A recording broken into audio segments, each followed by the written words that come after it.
Bir, iki.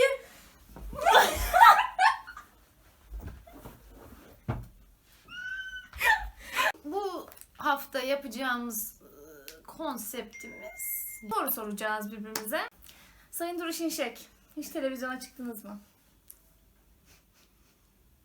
Oldu bir şeyler. Böyle küçük bir reklam şeyi olmuştu ama gerçekten ama şey gibi kamu spotu gibiyim sen. Senin kesin olmuştur. Benim çok uzun bir televizyon geçmişim var.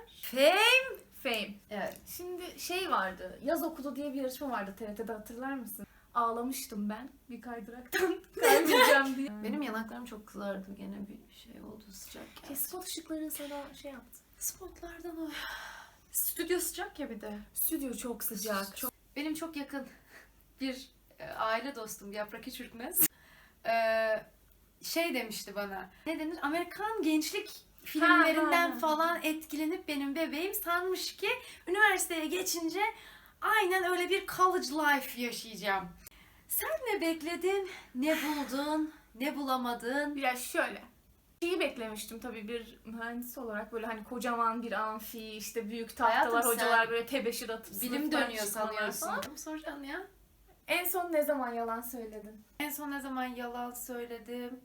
Bunu bu kadar düşünmem çok güzel bir şey. Evet, aynen. Gerçekten çok güzel bir şey. Ne zaman söyledim ya? Bir şeyi birine açık açık söylemek, duygularını incitsin demeye çalışmıyorum. Tabii ki ona dikkat edersin yine ama o şekilde açık söylediğin zaman üzerinden o kadar büyük bir yük kalkıyor ki bahane bulmakla uğraşmıyorsun, yalan söylersen o yalanı aklında tutmaya çalışmıyorsun. Yani daralmıyorsun, darlanmıyorsun başkası tarafından. O yüzden bir senedir falan bunu hayatımda uyguluyorum. Çok mutluyum. Sen yakından takip eden bir insansın bu anlamda beni. Ciddi çok rahatım. Evet. O yüzden şu anda sen bu soruyu sorduğunda hani bir an düşündüm, gerçekten söylemedim falan. Guilty pleasure. Kardashians. Şimdi şunu da inkar etmesin kimse, o kadın var ya, o imparatorluğu tek başına kurdu babacığım. Bir o, bir de İbrahim Tatlıses. Zayıf Senin yerinden zayıf buluyorsun. nokta. İbo Show izlerken şu an çok eğlendiğime karar verdim.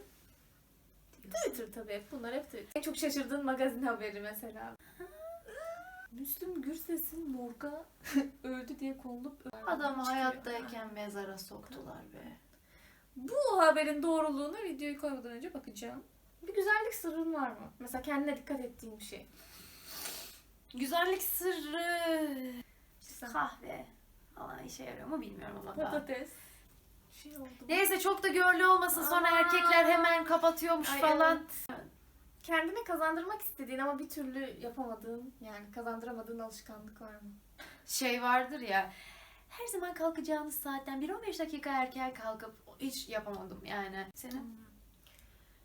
Benim planlı olmak ya. Böyle ajandası olan bir tip olmak çok Çok isterdim. özeniyorum. Bir ünlüyle yer değiştirmek istesen bu kim olur? Çok net bir cevabım var Ben benim. Behati. Behati. Yani İzel'in Behati diyeceğini biliyordum. Yanına falan derim herhalde, birkaç gün onun ne O bok yediğini biraz görmek zayıflasın için. sonra şey. Yok. Yapmadığın için Düşündüm çok ya. pişman olduğun bir şey var mı? Erasmus. Yapmadığım için pişman olduğum bir şey henüz yok. İddialı. Evet. Sana mı soracağım be? Evet. Soruyoruz. Garip bir alışkanlığın. Bu evden çıkarken çıkış kapısı şu.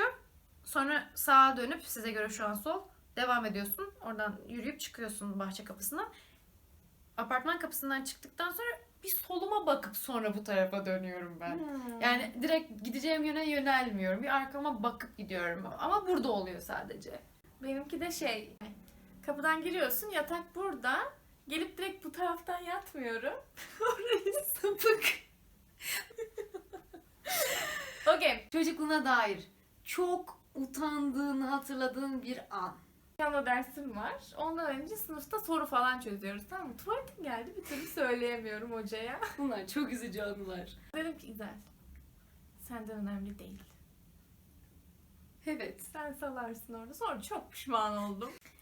Benim çocukluğumun en saçma anılarından birisi, çay yolunda oturuyorduk o zamanlar. bir dağ var. Gerçekten dağ ama hani yüksek falan böyle. Bir gün babam, ben, bir arkadaşım dağın tepesine çıktık, tamam mı? Babam orada bir şey yapıyor. Biz 2 tane gerizekalı 7 yaşında falanız. Belki 6. Şöyle kare şeklinde bir beton dökülmüş oraya da ne alakaysa. Hafif yüksek ya. Önce işte İrem çıkıyor oraya. Hadi benim kafamın üstünden taş geçir. Tamam. Atıyorum ben kafasının üstünden, taş kafasının üstünden geçiyor falan. Hadi şimdi ben ineyim, seninkinin kafasından ben geçireyim falan. Şimdi ben tabii %100 güven. Arkam dönük. %100 güveniyorum tabii ki arkadaşıma. Ulan çat diye bir şey geldi. Ama çok kötüyüm. Yani beynimden vuruldum. O anda şöyle kocaman şişti orası, tamam mı? Ama o kadar gereksiz bir gururum var ki benim. Taş attı İrem yanlışlıkla. Eve gidelim mi? Falan ama çok kötüyüm. Oradan aşağı inersin. 15 dakika falan sürüyor zaten. Eve girdiğim anda zarıl zarıl bir ağla. Ya. Bir yere gittin. O mekana ilk girdiğinde bilinçsizce ya da bilinçli etrafını şöyle bir tarıyor musun? Ama şey Tabii. anlamında. Ya İnsan insanlara kitlesi. tek tek Evet, yani bakarım. çok hızlı bir şekilde hani o süzme oluyor Bakarım, mu? hatta benle beraber süzecek birisi varsa direkt hakkında konuşacağımız kişi de belli. Herhangi bir şeye alerjin var mı? İğrenç bir alerjim vardı. Bundan bahsetmek istiyorum. Yine ilkokuldayım. Yaş 7, 8, 9 bilemedin 10, 11 değil. Yani vardır ya pofidik klozetler. Yani klozet. Abi Oturursun. Üzücü bu. Ona her oturduktan sonra bacakların arkası olduğu gibi kıpkırmızı, Ha, hepimizde olurdu. sivilcemsi ama. Hı. Ha, çıban gibi olur ya. Hayır öyle değil ama. Hani komple kıpkırmızı. Aa. Anneannem sen bana git. Bezden. Şeycik. Onu kesmiş. Otururken diyor bunu ser. Oraya otur anneannem. Dedim ben senin yüreğine sağ. Ey yavrum ey. Hayatında en çok katılmak istediğin festival. Sizi geçiyoruz. Arka planınızı beğendiyseniz. Ben geberdim, beğenmeme gibi bir şey Beğenmezseniz olamaz. beğenmeyin. Peki sen öyle diyorsan. Yürürken kırbaçlayayım Aynen. seni.